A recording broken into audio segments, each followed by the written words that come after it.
thanks everybody for being here. You can, if you want to, pop in the chat box where you're from, maybe the agency or organization that you work for, or organization or municipality that you work in. We would love to be able to connect with you further and make sure that you find friends in the chat box. So feel free to drop it in there. But welcome to our 5th Broadband Bootcamp about broadband funding in the ARC region. My name is Anderson Clayton. We've also got Alex Kelly on the call, who is the head of broadband consulting for the Center on Rural Innovation, and also Curtis Hansen, who's the program manager for the ARC region for broadband purposes. And so all of this is brought to you by the National Broadband Resource Hub. And so we're really excited to be presenting today. Alex, next slide.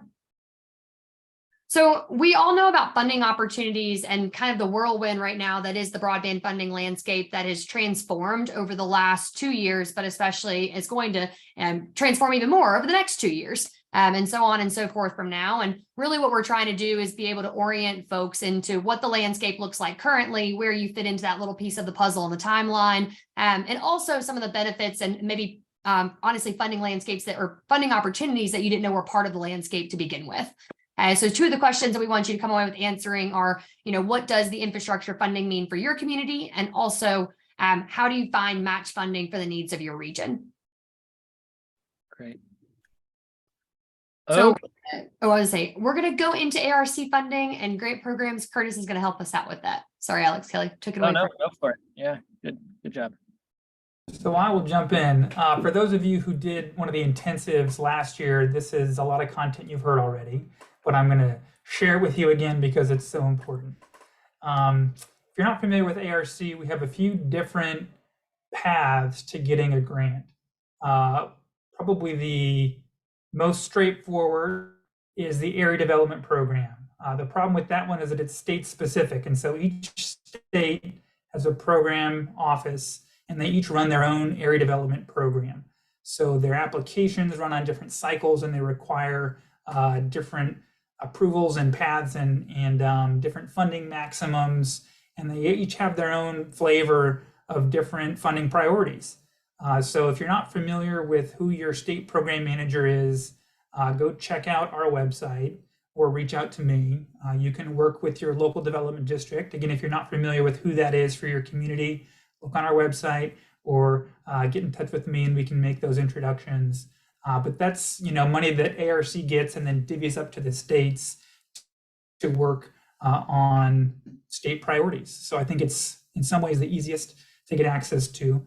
The Power Initiative runs on an annual cycle. It's specific to coal impacted communities. So you have to have some kind of documented impact from the downturn of the coal economy. And that can be primary or secondary. I think they're even doing tertiary impact. The problem with that, if you're not familiar with it yet, is that you missed the application cycle for this year. The letters of intent were due a little while ago, but that comes out in the spring and then it gets awarded in the fall. We award up to $2.5 million for implementation projects and $50,000 for planning projects. More information on our website there. For the RISE initiative, it's a multi-state scope and it has to be transformational. So they're looking for big projects and that's reflected in the funding maximums at $10 million for implementation, $500,000 for planning. Applications are rolling, but they kind of are tranching it quarterly. But it's open right now, so you can go check out the website. Lots of good funding opportunities there. We're seeing a lot of interesting projects come in, including the first ever ARISE award, which was for Connect Humanity to do a broadband focused digital equity master planning process. A big note at the bottom here is that to be eligible for any ARC funding, you have to be either a tribe, state, county, or other local government entity, or some kind of nonprofit organization. Next slide. In terms of match, all of ARC grants require match. I think there's some exceptions that can be made, but those are pretty rare. You have to bring proof of that match in the form of some letter or something in with your grant application, and it can be either cash match or in-kind match, which we usually see a mix of those things. And I think the next slide goes into some best practices.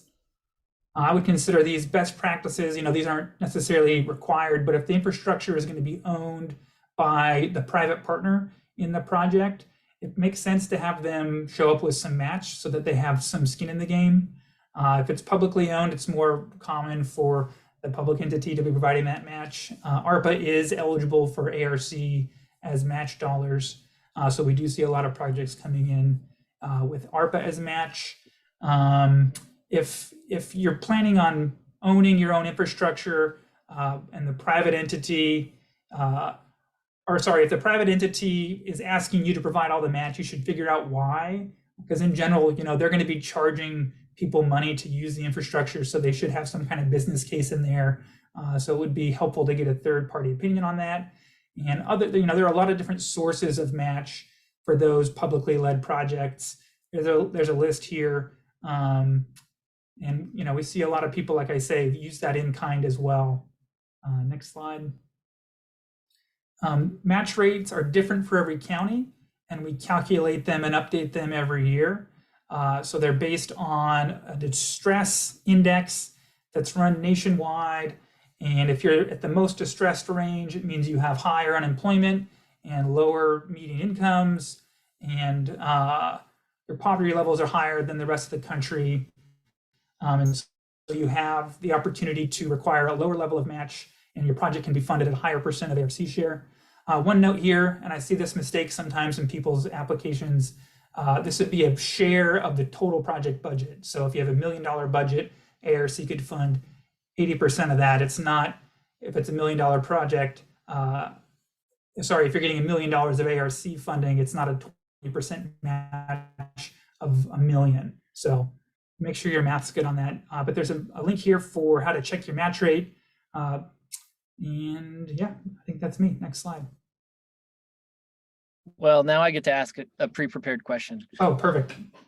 So if you are applying for a power grant and you need to prove impact from coal, you mentioned a little bit of primary or secondary impact due to the closing of coal economies.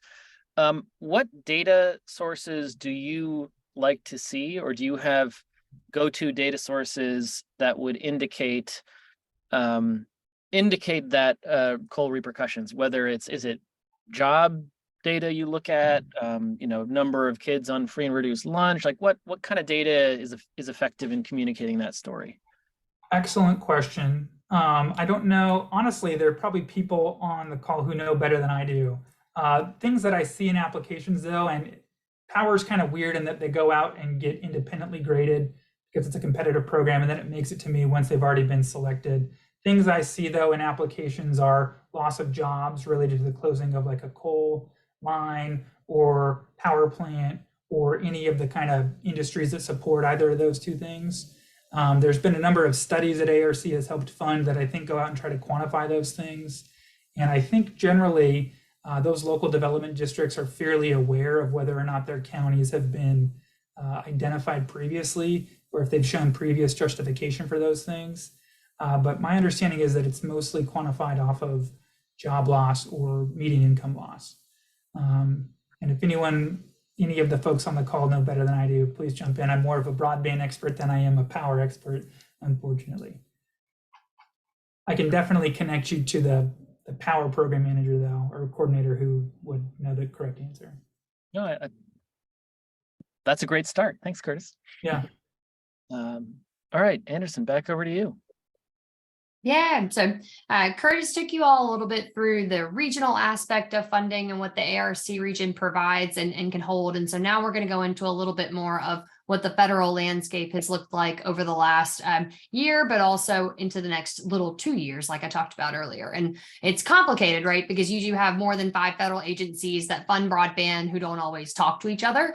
You do have the USDA and the NTIA and the FCC, all little people right now that are touching broadband in some way, shape, or form in our country. And so the diversity of structure and rules for giving money are something that you also have to be following and paying attention to. And sometimes that's a hard process and it's messy, but it's helpful for us to be able to understand. So I'm going to walk us through a little bit of what we talk a little bit about American Rescue Plan funding next, but the Infrastructure and Investment in Jobs Act that came out from the administration in 2021, I want to say, or 2022, my goodness, 2021, Alex, 2021, IIJ. What is time anyways? No, oh, come on. Someone put that in the comments about when that bill, please. But $60 billion at the end of it. And what we can see is for what that went into is making sure that we have broadband access all over the United States in the concept of BEAD formulas that were granted to states in the sense of $42 billion granted towards BEAD. States got private equity or private activity bonds and deployment for that for $600 million. We also saw the USDA Reconnect be refunded again for another $2 billion in this. Tribal connectivity grants, digital equity got funded for the first time by the federal government in history. And so that was a big win for the folks from the NDIA and also folks that have just been really big advocates for digital equity throughout. So extremely cool things happening there. And we've also seen some really great providers, at least small providers, take on the Affordable Connectivity Program and making that part of their monthly process too. And so $14.2 billion for that was also allocated in the IIJA. Alex, next slide. The vast majority of this, though, BEAD that we were talking about, that $42 billion hasn't been allocated out fully yet. It has been to states, at least in some capacities, but we are expecting that to be fully out to states by the end of 2023. And so applications are will hopefully open in early 2024 for infrastructure funding from BEAD. Yeah, I think it's worth noting that your state will know how much money it's getting in total at the end of June is the latest from the NTIA. And then they have to set up a program for giving it out to the final grant applicants after that. Thank you, Alex. Oh, lastly, talking about American Rescue Plan funding. Just to be able to say, most counties have already received American Rescue Plan funding. Most of them have already either allocated it out, or if they haven't, they may not. They made this joke earlier with Alex. They probably are not going to be using it on broadband necessarily, but it's always nice to be able to push them towards it because American Rescue Plan funding can be utilized and is flexible and determined by counties, but it can be used for basic public infrastructure like broadband, water, sewer, and transportation. Alex? Yeah, and as Curtis mentioned, it's often it was a big source of match that public entities were able to provide over the last year and a half. Another common source of funding that is out there that is also, I would say, mostly been distributed up until this point is State Capital Projects Fund dollars. Now, every state is different on this. States had to request funding and request using it for broadband. So they were all on a little bit different timelines.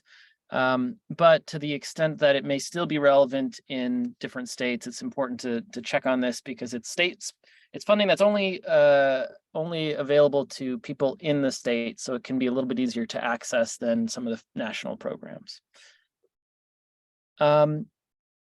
We are excited that USDA Reconnect is going to have a round 5 this year. More information will be provided in the coming months, we've been told, because the program has not opened yet, but it will be largely very similar to the way that the program has been run in the past. So real quick on this one, all the typical eligible entities that we like to see: state, local, tribal, nonprofit, and for-profit corporations and cooperatives. A lot of eligible activities. The fun thing about this program is that they have a bucket that goes to grants. They've got a bucket for favorable loans, and then they've got a 50% loan and grant combo. And so for obvious reasons, the 100% grant program is the one that most people apply to. But if your project pencils out with either a partial loan or a complete loan, then it's can be quite useful to apply to those buckets of money because they're much less competitive. So we talked a little bit about again, to reiterate, by far the BEAD program, which will be administered by the states, and applications will be open to the final grantees at the very end of this year and early next year. That's the big one. We can talk a little bit more about that if you want, but we want to go into some of the other funding sources that we've seen as well. So bonds. Bonds are a type of funding that is a little bit different in every state due to regulations, but generally we've seen 2 types of bonds used for broadband expansion in states that allow it. One, general obligation bonds. You're probably familiar with this. They're backed by the full faith and credit of the municipality. In other words, the taxpayers are on the hook for paying it if something goes wrong. There's some really creative ways to structure partnerships with ISPs that involve funding a network with bonds that can help de-risk it for taxpayers by ensuring the private partner covers the bonds. I'm happy to talk a little bit more about this if anyone on this webinar is thinking about this as an option. The other type of bond that's common in the broadband space would be a revenue bond. The tricky thing here is that you need to be a municipality with an existing network and existing customers in order to pursue this type of bond, because the debt here is backed by the revenue of the service. So if the service doesn't exist yet, it does not have any revenue. So this is typically used for expansion capital after a municipally owned network reaches a couple thousand customers, typically is the threshold where it can work. Number of other sources worth touching on, commercial banks, definitely can be lenders in this case.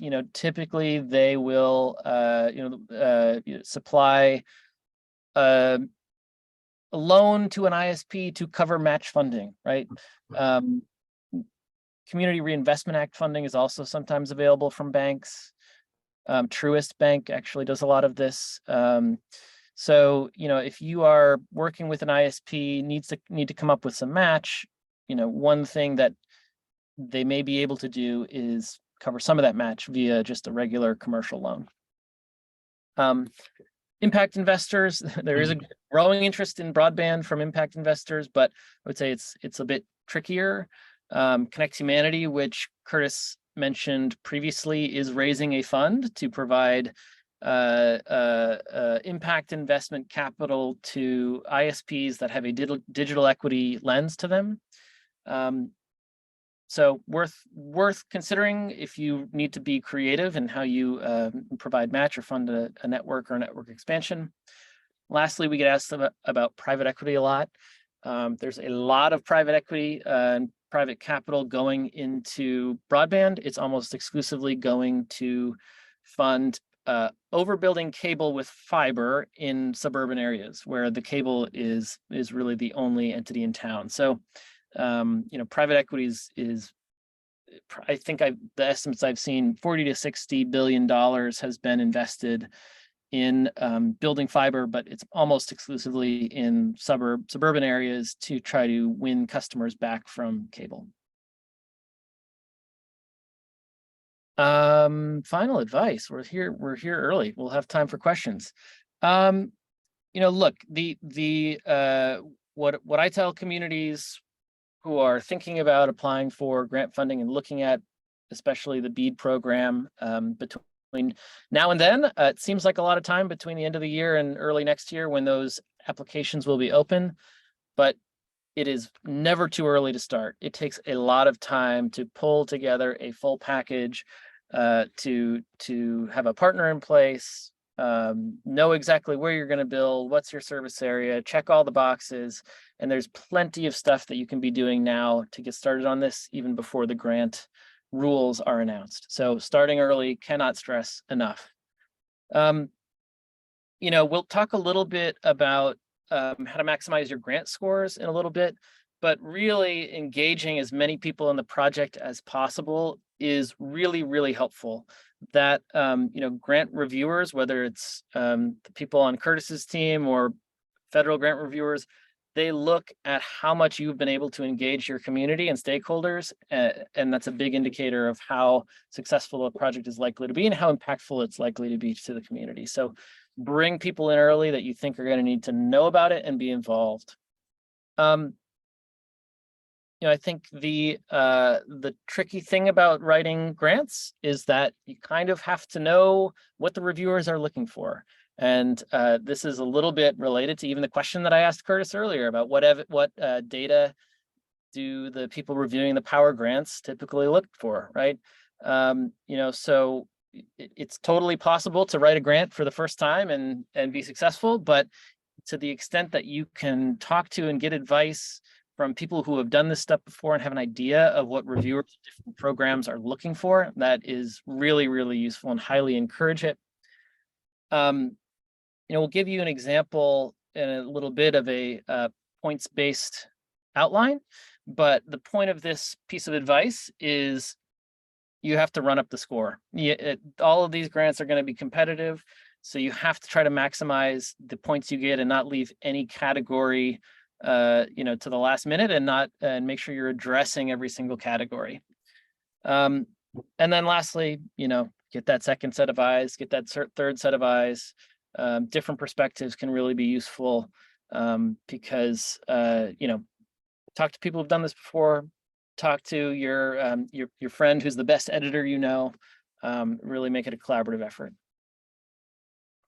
So here's an example of what a scoring matrix can look like. This is for the last round of Reconnect. The upcoming round will be substantially similar. So this is kind of interesting. And you can look at the points on the left and look at where you can get a lot of points and what's worth paying attention to. I think a few things to point out here is like, you really can't afford to ignore any of these categories. That's one thing. I think the second thing is, when you are working with a partner to put together an application, these grant applications can be good leverage that you can use to try to get the most out of your partner.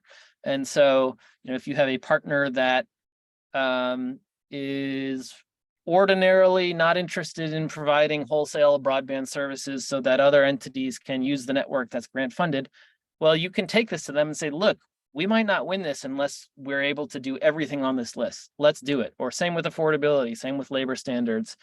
So I think it's a useful tool, both to try to win the money, but also to make sure there's a reason why these scoring criteria are there. They want you to be as good for the community as possible with these projects.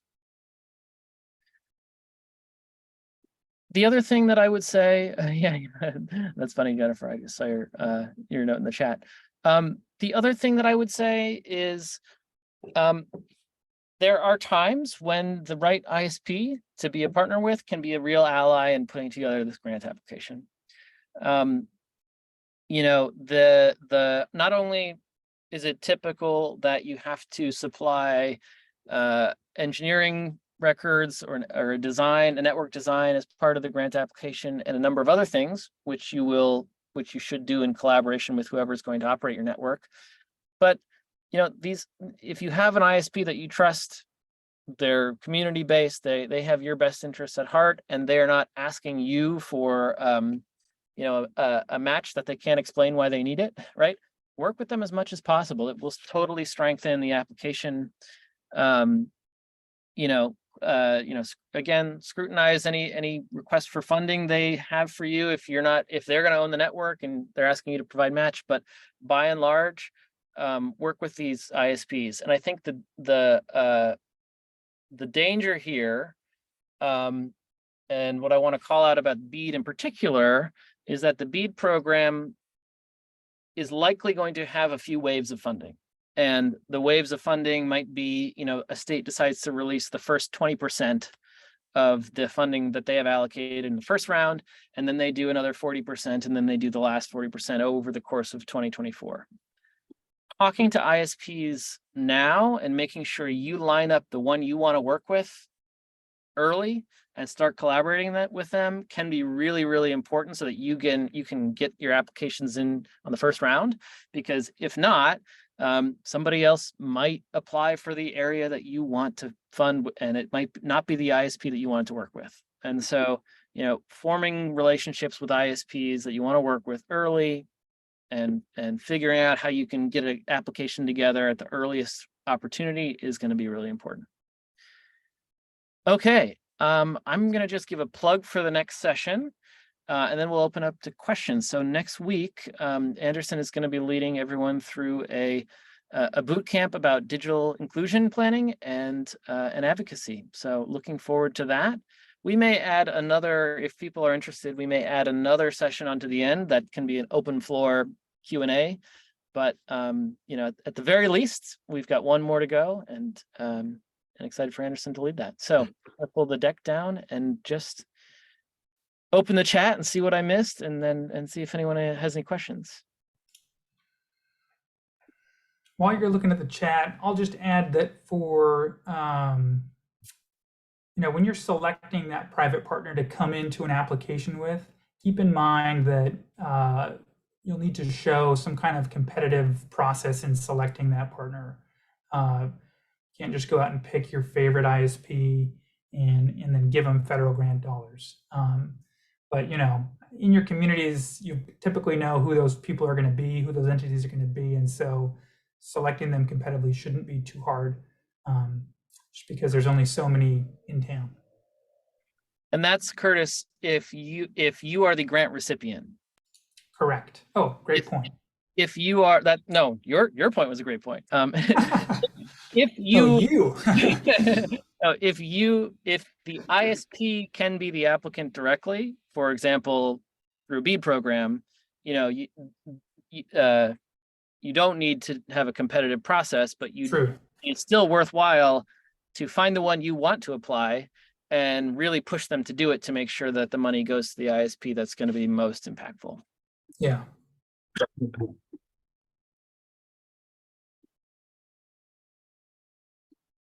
So this is a big topic that we covered in 30 minutes. I'm sure there are questions out there. Or does anyone want to share an experience with building a finding match, or building a funding stack for a project, or something that they think would be useful for everyone to hear? Ryan had a question that I'm not sure of, Alex. Have they added planning dollars to reconnect yet? I don't know if they announced that at all. That's a good question. We participated in a listening session where they were asking how they should orient planning dollars. So I know it's coming. I don't know that they've announced it yet, Ryan. We can check on that though.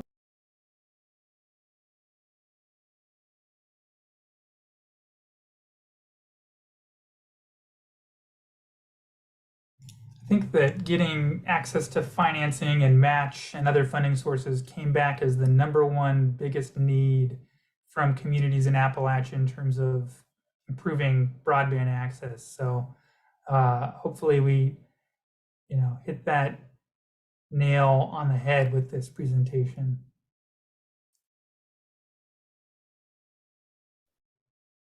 I think some other guidelines perhaps we can talk about that didn't make it into the deck. Obviously you can exceed the minimum grant match required, and that should help you score more. That's always good to do. You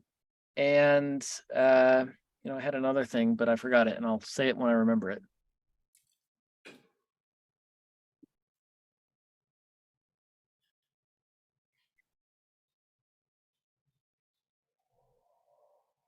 Anybody else have any questions? You also don't have to hop off mute. You can drop them in the chat box if you want to. That's also a great option for my introverts on the call too. Always like to option a chat box off to anybody. Curtis, do you have examples of different institutions that have helped provide match in previous power applications? Sure. I mean, I think that we do see a lot of private match coming in. So that might be from the community, from like a foundation in the community, or from either the already selected ISP partner, or sometimes we'll see grants get approved or recommended for approval that have to be selected ISP match dollars. And that's a little trickier, but you know, if they have a great application other than they haven't yet run their RFP, we try not to penalize them for that. So it could be that they are coming in and we don't give them funds until they run that competitive selection and have a commitment letter in hand. So that's a little bit of ARC's flexibility at work. I've also seen communities come in with match dollars from other entities like EDA or, you know, I think we've done some where we're matching with maybe some state dollars. It's a big mix, honestly. I think the most popular is the private partner, though. That brings up a really good point. Typically, you're not allowed to match federal dollars against other federal dollars. But in your case, you're allowed to, is that correct? Yes, we're allowed to. And, you know, I think that the limits that we've seen on that are typically just precedents that haven't been set yet. I know that specifically we got a letter of joint guidance for ARPA dollars, just because that was such a big issue and people had a lot of questions around that. We are eligible as match. I guess it's ARC dollars are eligible as match for BEAD. So that's something to keep in mind. We're working to get some guidance put out as soon as possible, hopefully, you know, early summertime, about how that might work in a streamlined way, because we want to have every opportunity to encourage investment in Appalachia. And as we talked about last week, the ownership issue is typically the reason why we don't see as much fund crossing, I think, as we would like to, just because sometimes programs might have, they don't have those ownership requirements that ARC dollars do. So we're working to do what we can to remove those obstacles. Very good. Any chance, so Sean asks a great question. Any chance the eligibility thresholds will change with BEAD, like the 100/20 definition, et cetera? I have an Appalachian community where their internet is a giant mixed bag. Yes, but the internet as a whole, well, there's a lot in this question. It's a great question, Sean. So the threshold with BEAD in statute of 100/20 may not be the same threshold that gets incorporated into the state's grant program, either explicitly or via scoring metrics. So for example, you know, what's written in statute is written in statute, but it may be that a state wants to exceed that minimum and therefore orients their grant program to prioritize certain speeds. We don't know yet what the NTIA is going to allow, but I would say that's the best chance of those thresholds being updated.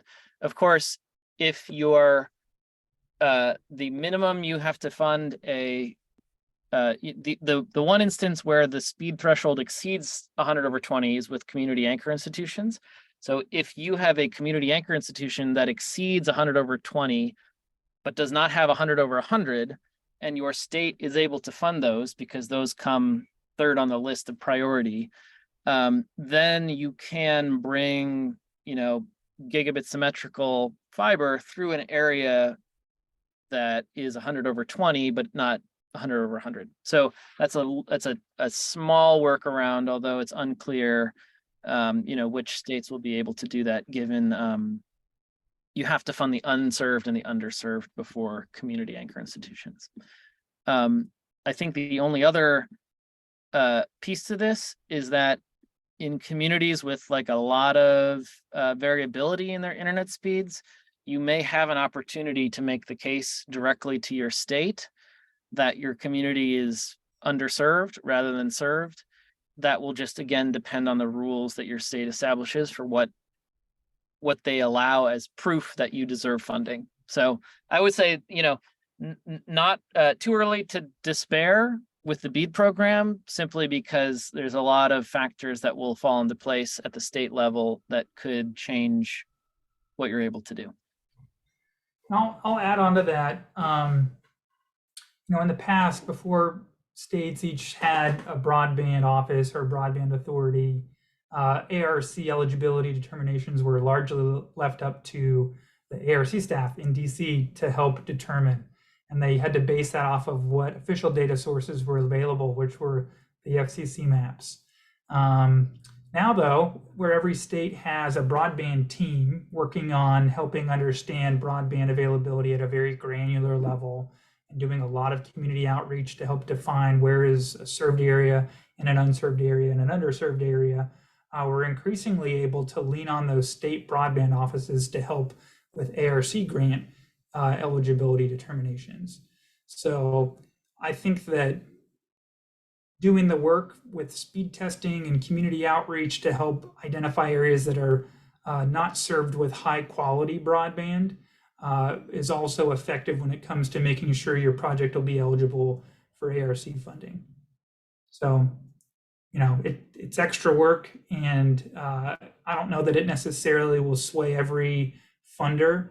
Some funders are more tied to the quote unquote official data that the FCC publishes. But if your state is willing to hear your feedback, I think ARC is also willing to hear that feedback.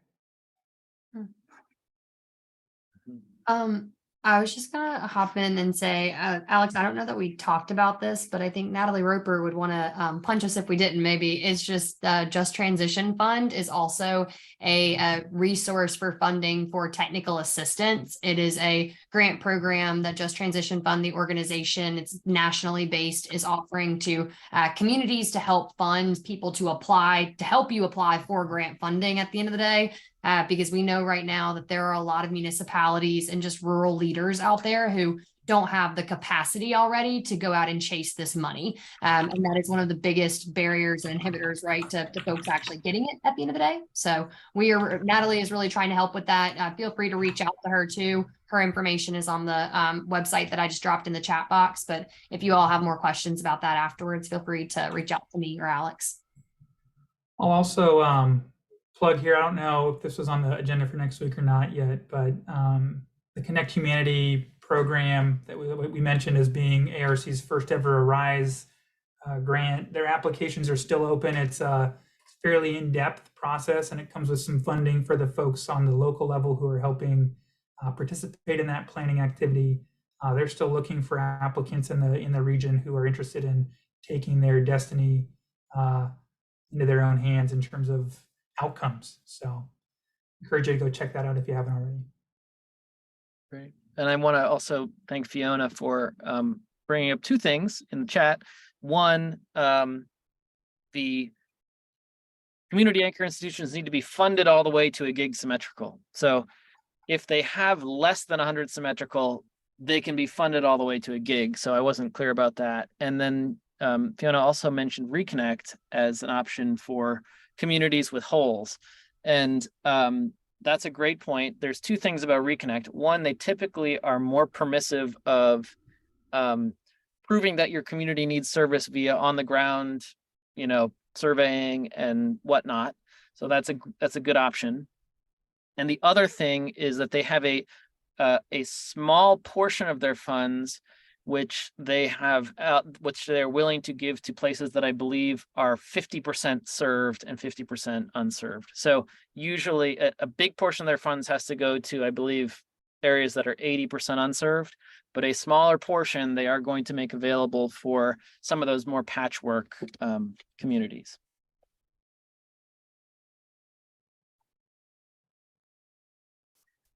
Anything else? Anything we didn't get to or went too fast with or made a mistake about?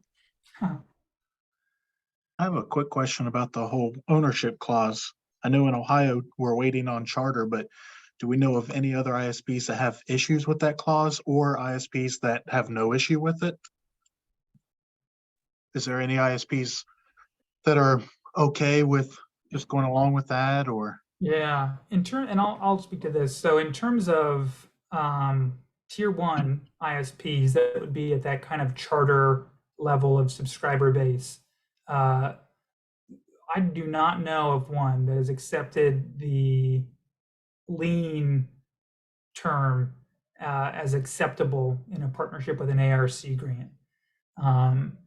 So the path that the state of Ohio is going down to try to find an approach that leaves the ownership of the asset with the ISP and doesn't include a lien, but includes, like a robust contract effectively, is the first I've seen Charter go down that path.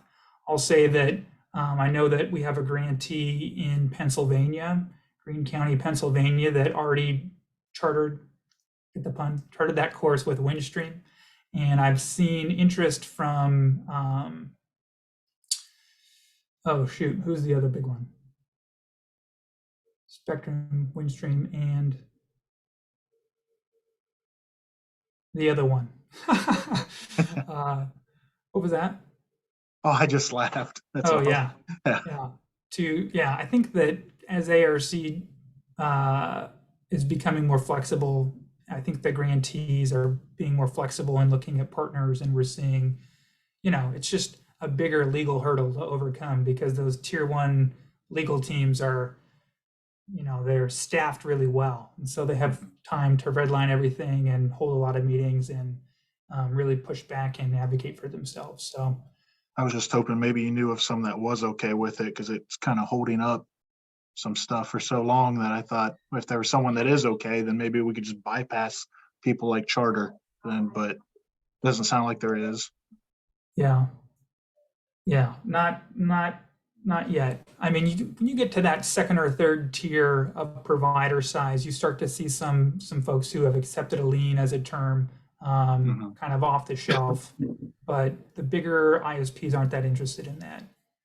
Okay, it might be worth looking at them then. Oh, Comcast, Cheryl, thank you. Third one there. Comcast is also kicking around a grant application right now.